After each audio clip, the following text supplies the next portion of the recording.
Après avoir entamé dans la première partie le chakra, de par sa définition, son mode de fonctionnement, ce à quoi il est relié ainsi que son emplacement, passons en revue à présent chacun des 7 principaux chakras en énumérant leurs caractéristiques, les signes d'un déséquilibre, trop ouvert ou fermé, et les conséquences que cela engendre.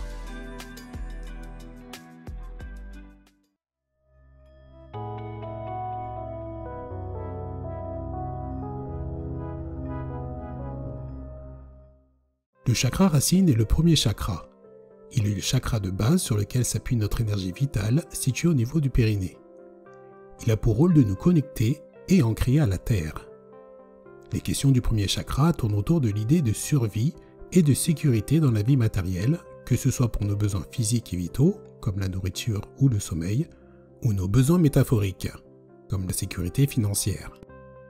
Si le chakra est équilibré, nous allons nous sentir stables, en sécurité et équilibrés dans des domaines tels que le travail, le foyer ou encore l'argent. Nous ressentons un bien-être, une bonne vitalité physique et sommes connectés à notre expérience humaine. Si le chakra est trop actif, notre survie est notre principale préoccupation. Nous pouvons être égoïstes, hyperactifs, colériques, voire violents, avec une tendance à l'excès, en étant trop matérialistes, avides, et en jalousant ce que les autres pourraient avoir de mieux que nous. Si le chakra est peu actif ou bloqué, nous sommes guidés principalement par la peur de mourir, d'abandon, de changement, du manque de nourriture ou d'argent. Nous ne nous sentons pas en sécurité. Nous serons craintifs, nerveux, anxieux et aurons des difficultés de concentration, du mal à passer à l'action avec tendance à vivre dans la rêverie plutôt que dans le réel.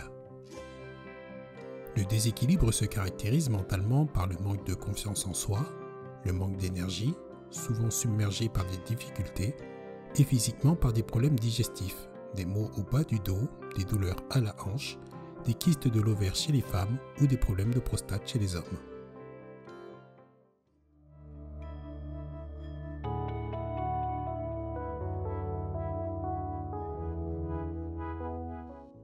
Le deuxième chakra, situé en dessous du nombril, est le chakra sacré, qui se traduit par la place du moi. C'est le chakra de notre identité, qui nous sommes, ce que nous faisons et ce que nous ressentons. Il nous permet de ressentir le monde qui nous entoure.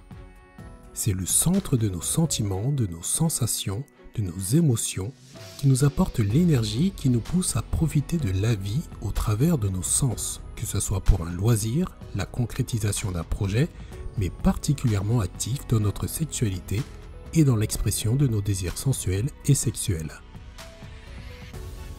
Lorsque le chakra sacré est équilibré, il permet de profiter pleinement et simplement de ce que la vie a à offrir. Nous ressentons plus facilement nos émotions, faisons preuve d'ouverture d'esprit, de confiance et sommes à l'aise avec notre corps. S'il est hyperactif, nous éprouverons des problèmes émotionnels excessifs, nous trouvant ainsi sujets à des émotions trop fortes, incontrôlées, en nous laissant totalement dirigés par elles. En découle de la dépendance à une personne ou un élément nous procurant un accès simple au plaisir, comme la dépendance à la nourriture, sexuelle ou affective, mais aussi de l'hyperémotivité, de la jalousie maladive, voire de la violence. Le chakra peu actif ou bloqué peut entraîner des peurs. Peur de l'inconnu, de perdre la maîtrise de soi, d'être trahi ou de ne pas être assez bien.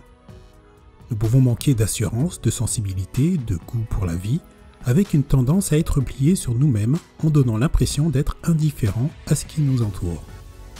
Les symptômes comprennent la dépression, l'ennui, une diminution de la libido et un manque de passion et de créativité.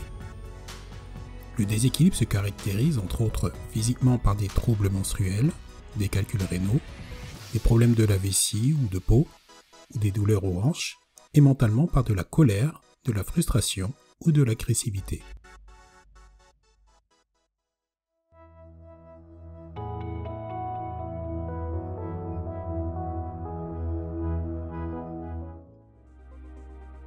C'est dans ce troisième chakra, situé au niveau du plexus, que naissent la confiance en soi, la volonté et l'identité. La fonction principale est de fournir l'énergie nécessaire pour aller de l'avant, réaliser nos objectifs et trouver notre place. Il joue un rôle fondamental dans le développement du pouvoir personnel et de la qualité des relations aux autres. Lorsque ce chakra est équilibré, nous avons confiance en nous et nous sommes chaleureux, joyeux et ouverts, tout en nous respectant et en respectant autrui. La suractivité se traduit par un sentiment de contrôle et d'insatisfaction sur soi et des autres. Nous avons tendance à être autoritaires, avec un besoin de tout contrôler, d'avoir raison, de manipuler, d'être irritable, obsédé par le travail ou l'alimentation, et avec un manque d'empathie et de compassion. Le chakra bloqué ne laisse pas nos émotions s'exprimer.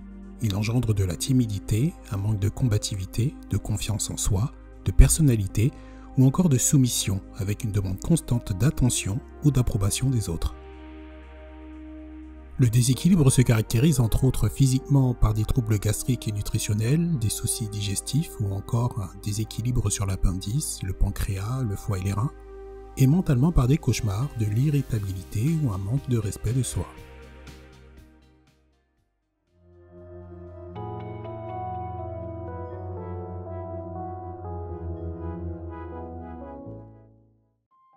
Le quatrième chakra, celui du cœur, concerne la connexion et le fait de se lier aux autres. Il est le foyer de l'amour, mais aussi de la compassion, de la paix ou du pardon.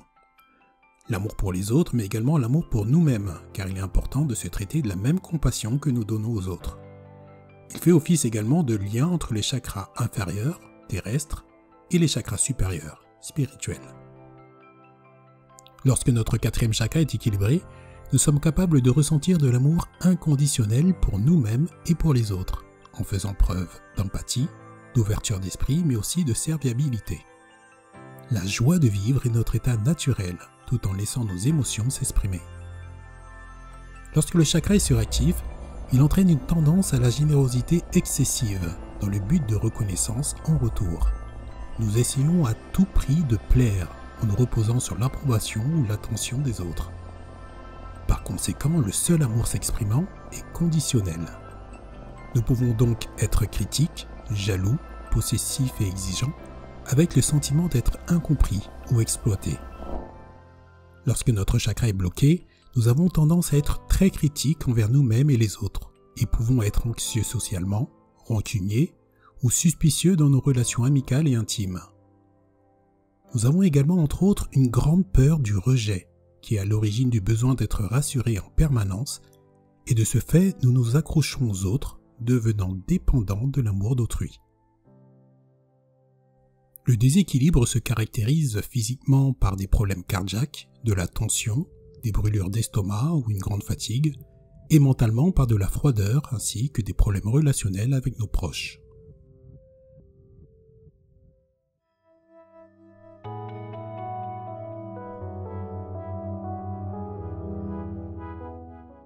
Le chakra de la gorge donne une voix à nos vérités personnelles, ce que nous voulons dire au fond de nous, ce que nous pensons.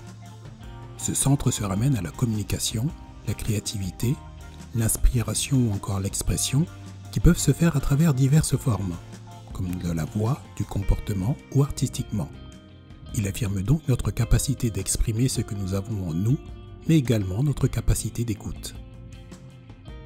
Lorsque le chakra de la gorge est équilibré, nous serons capables de parler clairement avec amour, gentillesse et vérité, débarrassés de tout préjugé ou jugement en trouvant les mots appropriés à chaque situation. Lorsqu'il est hyperactif, nous avons tendance à vouloir faire entendre notre voix, par exemple en interrompant souvent les autres, avec une mauvaise capacité d'écoute, une passion excessive pour le bavardage, la volonté de toujours avoir raison, le jugement, l'ironie, la mythomanie, la mauvaise foi ou encore l'exagération. Peu actif, il engendre un manque d'assurance, une difficulté à s'exprimer sur ses mots, ses émotions, un repli sur soi, une intériorisation poussant au silence, avec le sentiment douloureux d'être incompris et pas entendu. Le déséquilibre se caractérise physiquement par des problèmes digestifs, des torticolis, un dérèglement de la glande thyroïde, des maux de gorge ou des otites, et mentalement par des troubles de la parole ou de la timidité.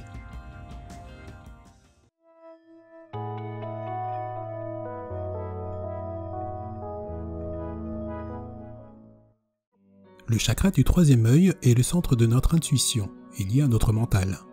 Il est la source de l'intelligence, de la maîtrise et de la sagesse, et donne accès à une vision plus profonde de la vie. Il va au-delà des sens les plus physiques, avec différentes manières de voir et de percevoir. Il est le siège de tous les processus de prise de conscience qui nous permettent de créer notre réalité de manière consciente et non dirigée par nos pensées, chargées d'émotions, de jugements ou de croyances. L'équilibre du chakra du troisième œil aide à avoir une vision plus claire des choses et à trouver le bien dans toutes les situations. Nous nous sentons en harmonie avec le monde physique et spirituel, avec une compréhension intuitive de beaucoup de choses et sommes détachés des possessions matérielles. Nous pouvons atteindre la sagesse, la connaissance en voyant au-delà des distractions et illusions qui se tiennent devant nous. Si le sixième chakra est suractif, nous sommes amenés à une intellectualisation excessive, tournée vers l'arrogance ou à l'inverse, à un cheminement vers le mysticisme extrême. Nous rejetons la réalité en étant sûrs de posséder la vérité. Nous passons notre temps à penser, fantasmer ou rêver notre vie plutôt que de la vivre. Lorsque le chakra est peu actif, il engendre une carence en intuition et un esprit rationnel à l'excès. Nous ignorons et refusons toute expérience au-delà de nos sens parce que non scientifique et irréelle. Nous refusons tout intérêt pour la spiritualité, le savoir, se contentant de préjugés et d'idées toutes faites. Nous nous rattachons au monde physique et matériel, dominé par des émotions irréfléchies et un manque de curiosité. Le déséquilibre se traduit physiquement par des maux de tête, des problèmes de vue, de paranoïa, d'allergie ou de sinus, et mentalement par du cynisme, un manque de concentration ou un manque de mémoire.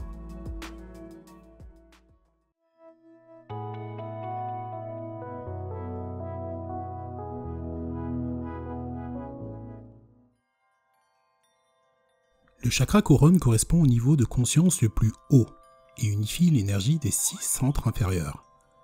Il est la connexion avec le divin. Il est le centre de l'illumination et le siège de la conscience pure. Il désigne la sagesse, l'altruisme, la connaissance totale de soi, la conscience de l'âme, la pureté et la connaissance spirituelle. L'équilibre de ce chakra est le but de toute quête spirituelle. Une fois atteint, nous sommes plus qu'un simple humain. L'ego n'est plus maître de notre vie. Nous prenons conscience que notre souffrance est de notre responsabilité. Les attentes envers les autres n'existent plus. C'est la recherche de cet équilibre qui nous apporte bonheur, santé et sagesse. Essayer d'équilibrer ce 7e chakra alignera et équilibrera nos autres chakras. Il ne peut réellement y avoir d'hyperactivité du chakra couronne. Cependant, associé à un déséquilibre d'un chakra, comme par exemple le premier chakra, le chakra racine, il y aura détachement des choses matérielles qui nous entourent. Nous n'accordons plus aucune importance aux aspects matériels de la vie, ce qui peut entraîner des troubles psychologiques sérieux et des états dépressifs avancés. Dans le cas d'un chakra couronne totalement bloqué, nous serons hermétiques à toute forme de spiritualité pour tomber dans un matérialisme excessif, à une hyperactivité voire une dépression. Le déséquilibre se traduit mentalement entre autres par un manque d'inspiration, un risque d'être soumis à toutes sortes de dépendances ou encore un matérialisme excessif, et physiquement par de l'épuisement, une sensibilité à la lumière ou encore des migraines. Maintenant que nous avons détaillé les caractéristiques et rôles de chaque chakra, nous remarquons alors que nous en avons tous un ou plusieurs en état de déséquilibre. Des équilibres qui varient en fonction de notre personnalité, de notre mode de vie ou encore de notre histoire personnelle. Et cela crée des problèmes et des répercussions plus ou moins importants. Il est alors nécessaire d'entamer un rééquilibrage des chakras. Comment ? C'est ce que nous verrons dans la 3e et dernière partie où nous parlerons rééquilibre, ouverture et harmonisation de chakras. Prenez tous soin de vous et n'oubliez jamais de vous aimer.